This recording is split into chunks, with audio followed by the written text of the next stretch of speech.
Hello friends, कैसे हैं आप सब लोग। स्वागत है आपका आपके अपने यूट्यूब चैनल सैनिक क्लासेस पर। आज हम फिर लेकर के आए हैं आपके लिए मंथन सीरीज, जिसका आज का ये हमारा एपिसोड नंबर लगभग होने वाला है। ये 11 नंबर का आज का ये हमारा एपिसोड होने वाला है और आप सब इसको हमारे साथ कर रहे हैं और अच्छे से इसका आप जानते हैं कि किस तरीके से प्रैक्टिस सेट कराए जा रहे हैं और आपको कितना लाभ इनसे मिल रहा होगा। आप अच्छे से इनको करेंगे और अच्छे से अपना एग्ज़ाम देंगे। देखिए, आप सभी जानते हैं कि लोअर पीसीएस, ईजीटी, एएसओ सभी की वैकेंसी आ गई है और सभी की ऑनलाइन हो चुकी है और पेपर भी नज़दीक आ चुके हैं। आप इनको अच्छे से ध्यान में रखते हुए पेपर करें और यही सेट चलाए जा रहे हैं और ये देखिए जब तक चलाएंगे हम, जब तक कि इनका एग्ज़ाम होगा। अब ये मंथन सीरीज इसी सीरीज से चलेगी, इसी नाम से चलेगी और जब तक चलेगी जब तक ये लोअर पीसीएस वगैरह के एग्ज़ाम नहीं हो जाते। और देखिए पैड का नोटिफिकेशन भी आ ही जाएगा, जल्दी नहीं जल्दी आएगा। चलिएगा और शुरुआत करिएगा अपने अपने क्वेश्चन के साथ। जैसे कि आज का हमारा क्वेश्चन दिया गया है कि निम्नलिखित में से स्कूल ऑफ पेपर टेक्नोलॉजी कहाँ स्थित है। आपको बताना है कि स्कूल ऑफ पेपर टेक्नोलॉजी कहाँ स्थित है। शामली, सहारनपुर, मुजफ्फरनगर, बागपत या फिर इनमें से कोई नहीं। आपके सामने ऑप्शन दिए गए हैं, 5 ऑप्शन है, आंसर दीजिएगा कहाँ पर स्थित है ये। देखिए बात करेंगे स्कूल ऑफ पेपर टेक्नोलॉजी की, तो ये कहाँ पर स्थित है। ये है हमारा सहारनपुर। ऑप्शन नंबर इसमें राइट आंसर हो जाएगा बी। बी इसमें राइट आंसर हो जाएगा। इसकी बात करेंगे कि इसकी स्थापना की 1964 में स्थापना की बात करेंगे। और देखिए बात कर लेते हैं अब सहारनपुर। सहारनपुर की बात करेंगे तो ये हमारा कितने राज्यों से सीमा बनाता है। ये हमारा कितने राज्यों से सीमा बनाता है, ये बनाता है हमारे 3 राज्यों से सीमा। 3 राज्यों से सीमा बनाता है हमारा सहारनपुर जिला। देखिए बात करेंगे किस किस से। एक तो आता है हमारा हिमाचल प्रदेश, हिमाचल प्रदेश। दूसरा आ जाता है इसमें हमारा उत्तराखंड, दूसरा आएगा इसमें हमारा उत्तराखंड। तीसरा इसमें हमारा आ जाएगा हरियाणा, तीसरा आएगा इसमें हमारा हरियाणा। देखिए ऊपर टॉप पे आ जाएगा हमारा जो आ जाता है। देखिए बात कर लेते हैं जिस तरीके से कि मान लो कि ये हमारा सहारनपुर है, यहाँ पर तो आ जाएगा हमारा हिमाचल प्रदेश। और बात करेंगे देखिए इधर आ जाएगा हमारा उत्तराखंड। फिर इसके बाद बात करेंगे इधर आ जाएगा हरियाणा। ये हमारा सहारनपुर 3 राज्यों से ये सीमा बनाता है। और सबसे उत्तरी जिला, सबसे उत्तरी जिला कौन सा है, इसे लिखेंगे कि सबसे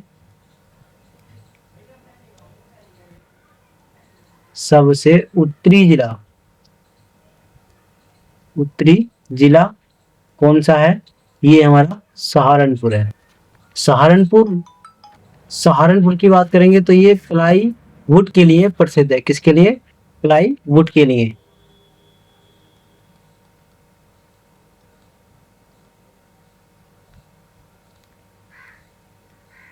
ये प्लाई वुड के लिए प्रसिद्ध है।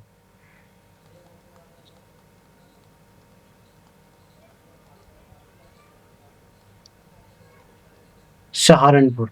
बात करेंगे अब अगले क्वेश्चन के साथ। अपना अगला क्वेश्चन इसमें क्या दिया गया है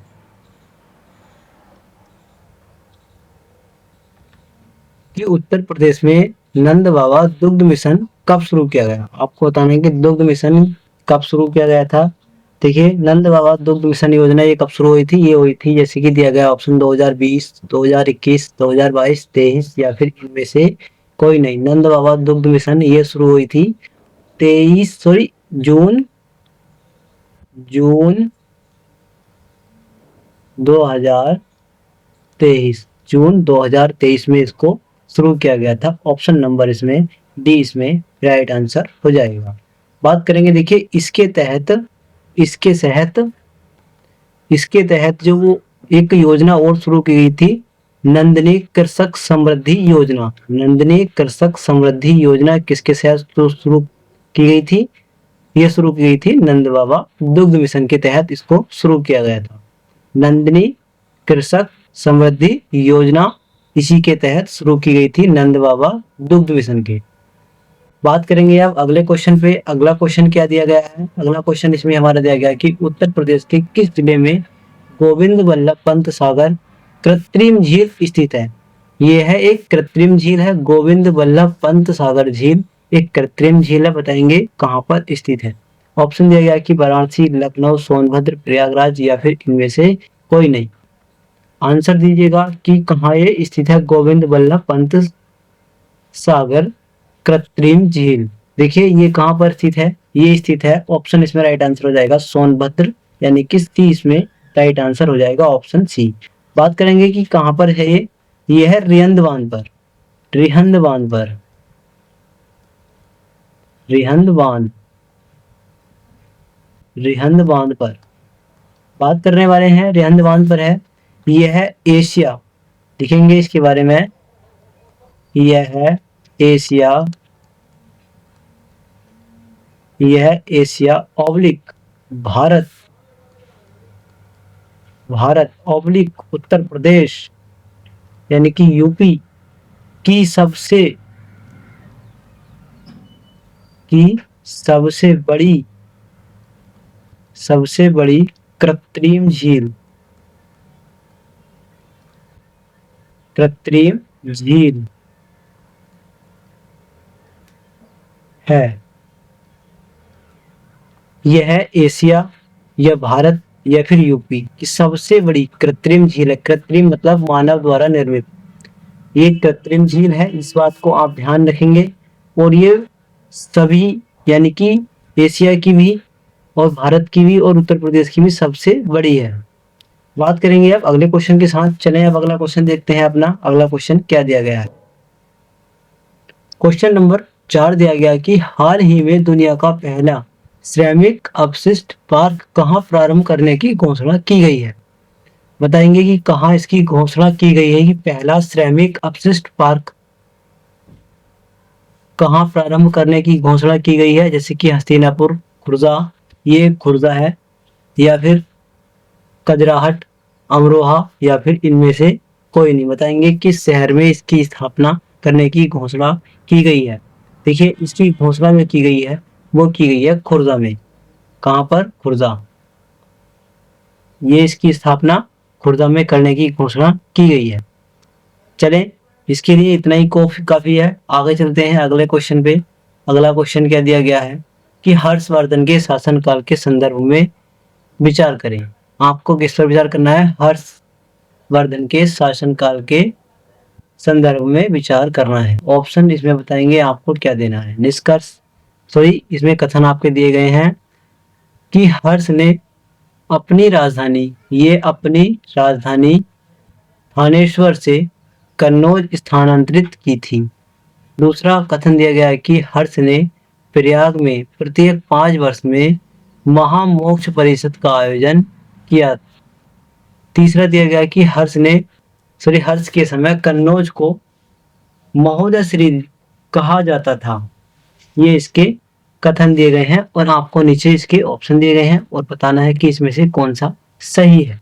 आंसर दीजिएगा, बताइएगा इसमें आंसर क्या हो जाएगा। देखिए हर्ष ने अपनी राजधानी थानेश्वर से कहाँ लेके गया था, वो लेके गया था कन्नौज। कन्नौज को इसने स्थानांतरित कर दी थी अपनी राजधानी थानेश्वर से। ऑप्शन ये वाला कथन हमारा सही हो जाएगा। हर्ष ने प्रयाग में प्रत्येक 5 वर्ष में महामोक्ष परिषद का आयोजन किया। प्रत्येक वर्ष में 5 यज्ञ कराता था वो अश्वमेध, तो ये भी सही है। हर्ष के समय कन्नौज को महोदय श्री कहा जाता था। देखिए ये बात भी सही है, हर्ष के समय कन्नौज को क्या कहा जाता था, महोदय श्री, या फिर एक और आ जाता है इसमें महोदय नगर, महोदय नगर, ये भी इसको कहा जाता था किसे, कन्नौज को। अब इसमें बताना है कि इसमें आपका आंसर क्या हो जाएगा। देखिए उपरोक्त ये तीनों सही है, तो उपरोक्त हमारा डी इसमें सही राइट आंसर हो जाएगा, उपरोक्त सभी, ये वाला हमारा राइट आंसर हो जाएगा ऑप्शन डी। अब देखना है इसमें छठा क्वेश्चन क्या दिया गया है। सेम हिग्गिनबॉटम कृषि प्रौद्योगिकी एवं विज्ञान विश्वविद्यालय के इतिहास के बारे में निम्नलिखित कथनों पर विचार करें। आपको विचार करना है और आंसर देना है।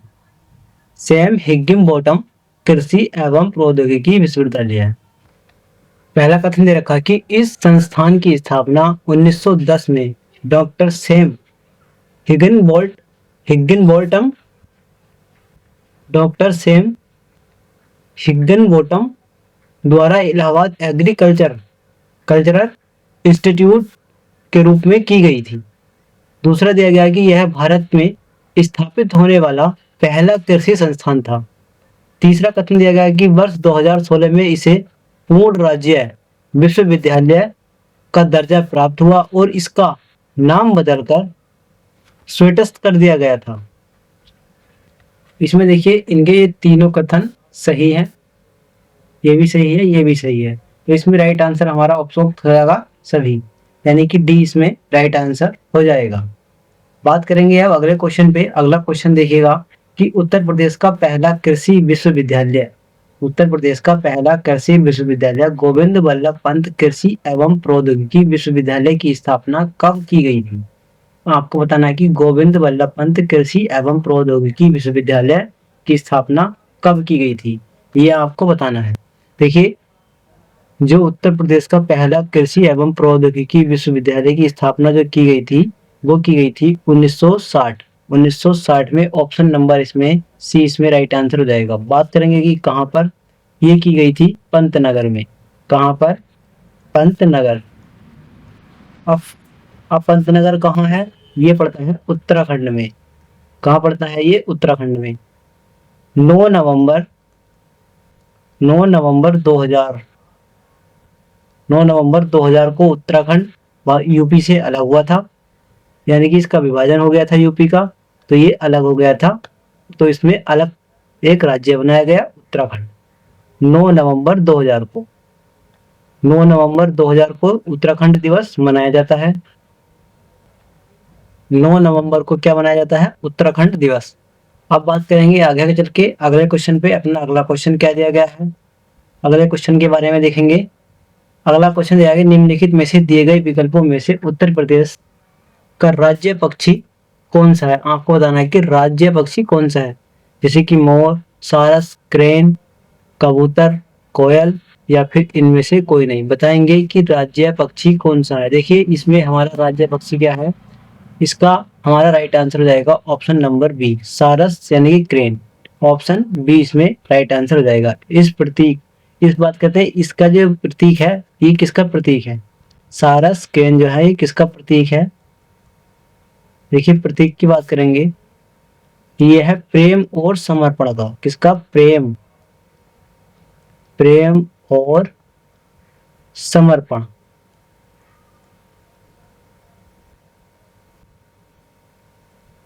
प्रेम और समर्पण का ये प्रतीक है सारस। देखिए ऐसा कहते हैं, मानना होता है कि जैसे कि सारस होती है जो उनका जोड़ा होता है, अगर इस जोड़े में से किसी एक की डेथ हो जाती है यानी कि मर जाता है, तो दूसरा ऑटोमेटिकली ही अपने आप मर जाता है। 2-4 दिन, 10-5 दिन, महीने 2 महीने समय मर जाता है। वो कहते नहीं बिछड़ने का गम सह नहीं पाता, तो इसलिए वो मर जाता है। आगे चलेंगे। सारस एवं कंजर्वेशन एवं रिजर्व सेंटर कहाँ स्थापित किया गया है। सारस एवं कंजर्वेशन एवं रिजर्व सेंटर कहाँ पर है, कन्नौज, इटावा, औरैया, कानपुर देहात या फिर इनमें से कोई नहीं। कहाँ पर है, ये है हमारा ऑप्शन नंबर इसमें राइट आंसर हो जाएगा हमारा सी। कहाँ पर है ये, औरैया में। कहाँ पर स्थित है ये, औरैया में स्थित है। देखिए आपको बताना है कि राजकीय वृक्ष,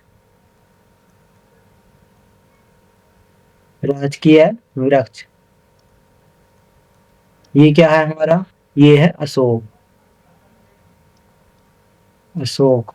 बात करेंगे कि राजकीय पुष्प, राजकीय पुष्प क्या है, ये पलाश,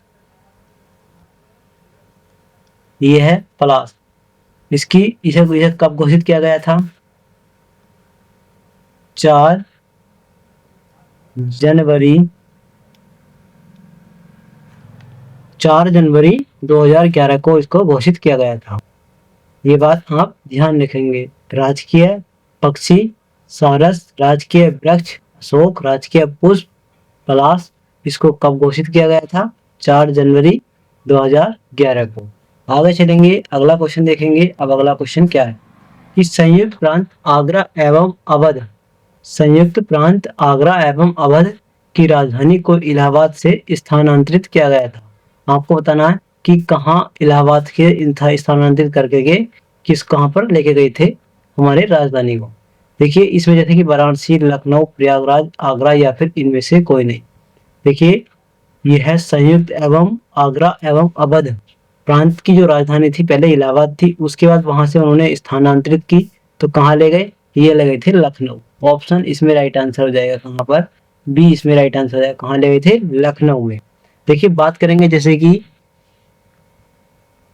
1836 1836 से 1858 ये राजधानी थी हमारी आगरा, कहाँ थी, आगरा। फिर इसके बाद 1858 से फिर इसके बाद राजधानी थी 1921, ये कहाँ थी, प्रयागराज। ये राजधानी कहाँ थी, प्रयागराज में। बात करेंगे 1921 से 1935 1935 तक, ये कहाँ थी, लखनऊ, लखनऊ थी। बात करेंगे तो इस समय ये आंशिक रूप से थी, आंशिक रूप से, आंशिक रूप से। बात करेंगे 1935 से अब तक, 1935 से अब तक, अब तक ये कहाँ थी, ये कहाँ पर है, ये बताना है आपको, लखनऊ में। कहाँ है, लखनऊ, लखनऊ। इस समय यहाँ पर ये पूर्ण रूप से, पूर्ण रूप से 1935 से अब तक ये पूर्ण रूप से हमारी लखनऊ राजधानी है और ये चली आ रही है, आप अच्छे से जानते हैं। आगे बात करेंगे अब अगले क्वेश्चन पे। अगला क्वेश्चन हमारा इसमें क्या दिया गया है, अगला क्वेश्चन दिया गया है कि उत्तर प्रदेश राज्य चिन्ह में क्या दर्शाया गया है, उत्तर प्रदेश राज्य चिन्ह में क्या दर्शाया गया है, ये आपको बताना है। जैसे दिया गया है कि धनुष और 3 बाण और मछलियों की एक जोड़ी, या फिर दूसरा ऑप्शन दिया गया है उन्हें कि धनुष एवं 4 बाण और मछलियों की एक जोड़ी, या फिर तीसरा ऑप्शन दिया गया धनुष और बाण और मछली के एक जोड़ी, या फिर चौथा ऑप्शन दिया गया है कि धनुष और बाण और मछलियों की 2 जोड़ी, या फिर एक इनमें से कोई नहीं। आपको आंसर करना है, आंसर बताइएगा। देखिए इसमें आंसर क्या हो जाएगा, इसमें आंसर हो जाएगा हमारा कि धनुष और बाण, धनुष और बाण और मछलियों की एक जोड़ी, धनुष और बाण, धनुष और बाण और मछलियों की एक जोड़ी। ऑप्शन नंबर इसमें राइट आंसर हो जाएगा हमारा सी, सी इसमें राइट आंसर हो जाएगा, ऑप्शन सी। बात करेंगे अगले क्वेश्चन पे। अगला क्वेश्चन क्या दिया गया है, क्वेश्चन नंबर दिया गया है 12 कि भारत के मानक समय के रूप में 82.5 डिग्री पूर्वी देशांतर रेखा को माना जाता है और जो उत्तर प्रदेश के डॉट डॉट डॉट से होकर के गुजरती है। आपको बताना है कि वो कहाँ से होकर के गुजरती है, चंदौली, सोनभद्र, मिर्जापुर, वाराणसी या फिर इनमें से कोई नहीं। देखिए जो हमारी पूर्वी देशांतर 82.5 डिग्री पूर्वी देशांतर रेखा है वो कहाँ से होकर गुजरती है, वो गुजरती है मिर्जापुर, मिर्जापुर से होकर के गुजरती है। देखिए इसमें जो आ जाता है नैनी जो पड़ता है प्रयागराज में, ये वहां से भी गुजरती है, ये 2 जगह से गुजरती है। और ऑप्शन में या तो आपको नैनी दे देगा या फिर प्रयाग मिर्जापुर दे देगा, अधिकतर मिर्जापुर ज्यादा देता है, आपको मिर्जापुर ज्यादा ध्यान रखना है, इसलिए इसका ऑप्शन हमारा राइट आंसर हो जाएगा सी, इसलिए हमने ऑप्शन इसमें नहीं रखा है। देखिए मिर्जापुर में भी कहाँ से होकर के गुजरती है, ये मिर्जापुर में भी गुजरती है, एक स्टेशन पड़ता है अमरावती स्टेशन, लिख लेंगे इसको, नोट करेंगे, मिर्जापुर के अमरावती, अमरावती स्टेशन, स्टेशन से ये गुजरती है। और ये देखिए 5 राज्यों से होकर के गुजरती है। मानक समय रेखा कितने राज्यों से होकर गुजरती है, 5 राज्यों से। कौन कौन से है, देखिए एक आ जाता है 5 राज्यों से होकर के गुजरती है, 5 राज्यों से होकर गुजरती है। कौन सा, पहला तो देखिए हम लिख लेते हैं अपना उत्तर प्रदेश, दूसरा आ जाता है इसमें मध्य प्रदेश, तीसरा आ जाता है इसमें हमारा छत्तीसगढ़, और चौथा इसमें आ जाएगा हमारा ओडिशा, ओडिशा। पांचवा इसमें आ जाएगा इसमें आंध्र प्रदेश। ये 5 राज्यों से होकर के गुजरती है मानक समय रेखा। आगे चलते हैं, अब अगली बार बात करते हैं अगले क्वेश्चन पे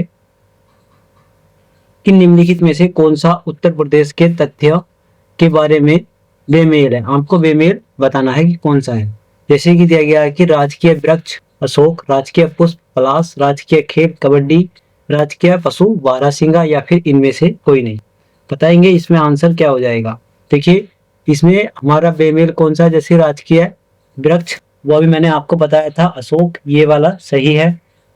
राजकीय पुष्प पलाश ये भी मैंने आपको बताया था, ये भी सही है। राजकीय पशु बारहसिंगा ये भी सही है। राजकीय खेल हॉकी, हमारा क्या है हॉकी, ये हॉकी है कबड्डी नहीं है। तो इसलिए हमारा ऑप्शन नंबर इसमें सी इसमें राइट आंसर हो जाएगा, ऑप्शन सी।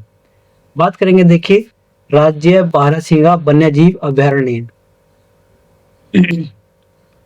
राज्य बारहसिंगा वन्यजीव अभयारण्य का क्षेत्रफल लगभग कहाँ तक फैला हुआ है ये आपको बताना है। जो बारहसिंगा वन्यजीव अभयारण्य है उसका क्षेत्रफल कहाँ तक फैला हुआ है ये आपको बताना है। जैसे दिया है कि मेरठ, मुजफ्फरनगर, अमरोहा और मुरादाबाद। दिया गया इसमें कि मेरठ, मुजफ्फरनगर, अमरोहा, हापुड़ और संभल। दिया गया इसमें मेरठ, मुजफ्फरनगर, अमरोहा, हापुड़, बागपत। अगला दिया गया इसमें मेरठ, मुजफ्फरनगर, अमरोहा, हापुड़, बागपत या फिर इसमें देख दिया गया बिजनौर।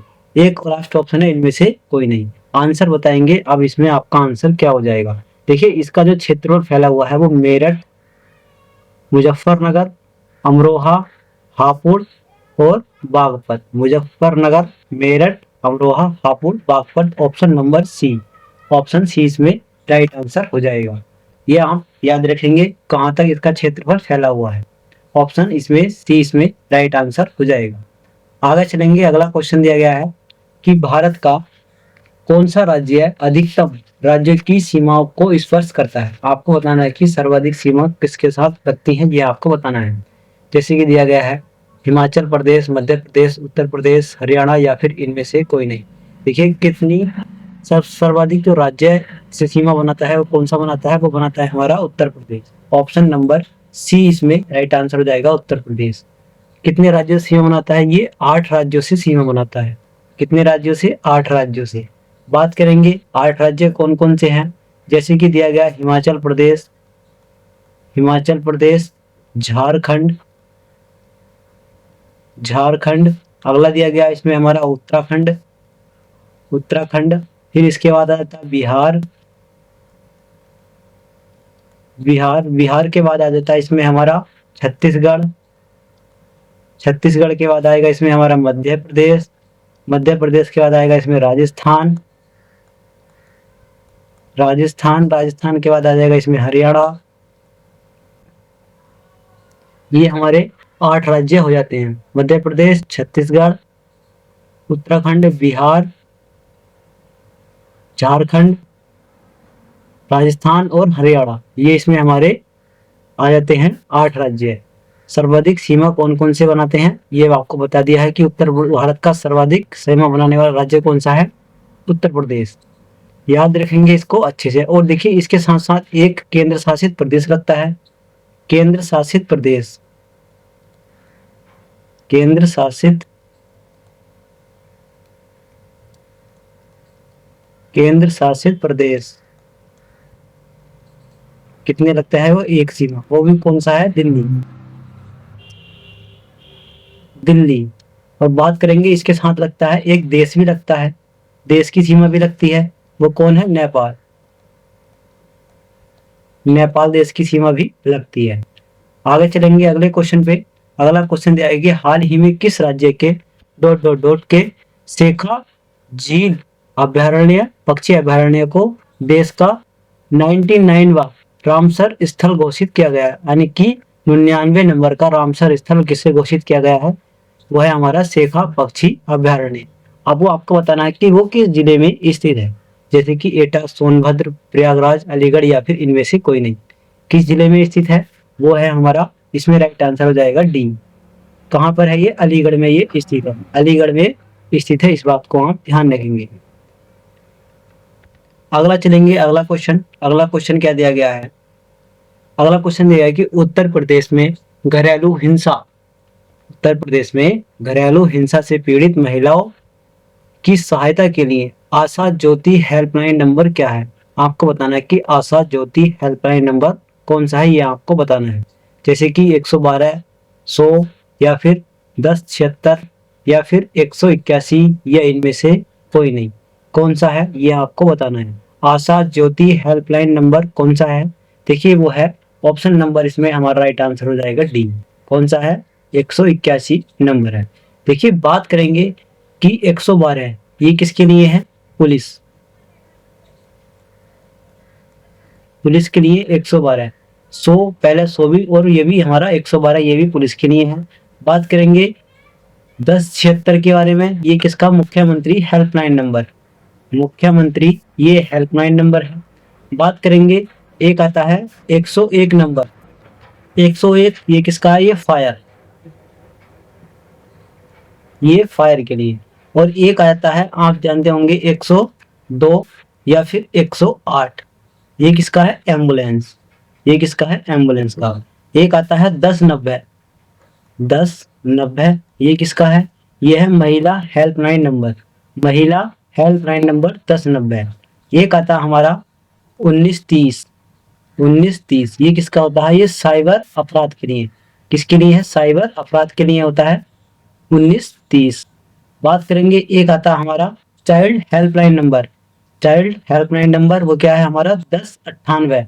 वो कितना है? 1098, 1098 child helpline number, 1098 child helpline number. एक आता है हमारा जिला आपदा प्रबंधन कंट्रोल रूम, इसका नंबर क्या है? इसका है 1077। 1077 किसके लिए है? जिला आपदा प्रबंधन कंट्रोल रूप में जो कोई भी तरह की वो होती है दुर्घटना वगैरह से, तो उसके लिए क्या है? 1077। ये मैंने जितने आपको हेल्पलाइन नंबर बताए हैं, आपको उनको सभी को नोट करना है अच्छे से, कोई सा भी पूछ सकता है, और सभी एग्जाम में आए हुए हैं। अच्छे से उनको नोट करेंगे और आगे चलेंगे अपने क्वेश्चन पे। उत्तर प्रदेश की वृद्धावस्था पेंशन योजना के तहत प्रति माह कितनी धनराशि प्रदान की जाती है? 4000 रुपये, 3000 रुपये, 2000 रुपये, 1000 रुपये या फिर इनमें से कोई नहीं। कितनी धनराशि दी जाती है? वृद्ध अवस्था पेंशन योजना के तहत कितनी धनराशि दी जाती है? वो दी जाती है 1000 रुपये। कितनी? ऑप्शन नंबर इसमें राइट आंसर हो जाएगा डी, ऑप्शन डी इसमें राइट आंसर हो जाएगा 1000 रुपये। आगे चलेंगे, अगला क्वेश्चन। देखिए ये छोटे छोटे वन लाइनर क्वेश्चन है, इनको जरूर याद रखेंगे और ये एग्जाम में बहुत पूछता है। मुख्यमंत्री कन्या सुमंगला योजना के तहत कितनी धनराशि दी जाती है?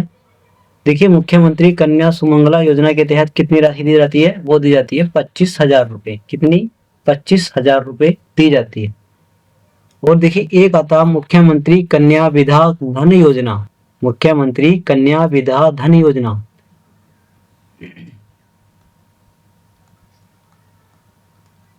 मुख्यमंत्री कन्या विद्याधन योजना।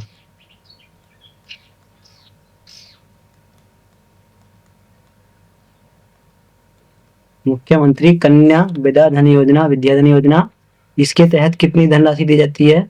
इसके तहत 30,000 रुपये दिए जाते हैं। एक आता है मुख्यमंत्री सामूहिक विवाह योजना,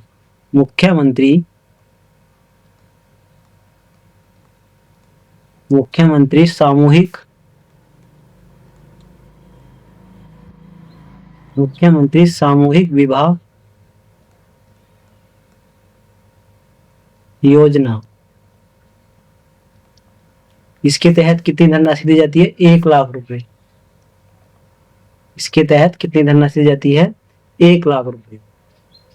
आगे देखते हैं, चलो अब आगे बात करेंगे। कुछ ऐसी दो चार योजनाएं आपको लिखवाते रहेंगे।